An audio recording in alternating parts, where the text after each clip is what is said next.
জাতীয়তাবাদী ছাত্রদল সবসময় নারী নির্যাতনের পক্ষে ছিল এবং নারী নির্যাতনের পক্ষে তারা কাজ করেছে, বিপক্ষে ছিল এবং নারী নির্যাতনের বিপক্ষে তারা সবসময় অবস্থান নিয়েছে। শিবিরের প্রার্থীতার বিরুদ্ধে রিট করেছিল, এটা তার গণতান্ত্রিক অধিকার ছিল। তার বিরুদ্ধে খুব অন্য একটা ভাষা ইউজ করেছিল, তাকে গণতন্ত্রকে পদদলিত করার জন্য আহ্বান জানিয়েছিল, দিয়েছিল। এটা কি কখনো কাম্য? এটা কি তার প্রাপ্য ছিল? আমরা এর আজকে রাজপথে উপস্থিত হয়েছি, আমরা অবস্থান কর্মসূচি পালন করছি, মানববন্ধন পালন করছি।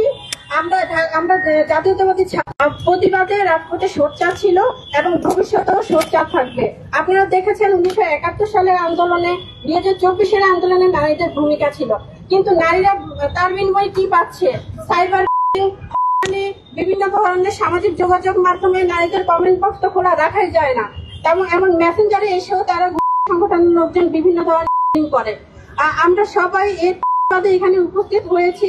জাতীয়তাবাদী ছাত্রদল সবসময় নারী নির্যাতনের পক্ষে ছিল এবং নারী নির্যাতনের পক্ষে তারা কাজ করেছে, বিপক্ষে ছিল এবং নারী নির্যাতনের বিপক্ষে তারা সবসময় অবস্থান নিয়েছে এবং এর পক্ষে যা যা করা দরকার নারীদের নিরাপত্তা দেওয়ার জন্য তা করবো আমরা ইনশাআল্লাহ।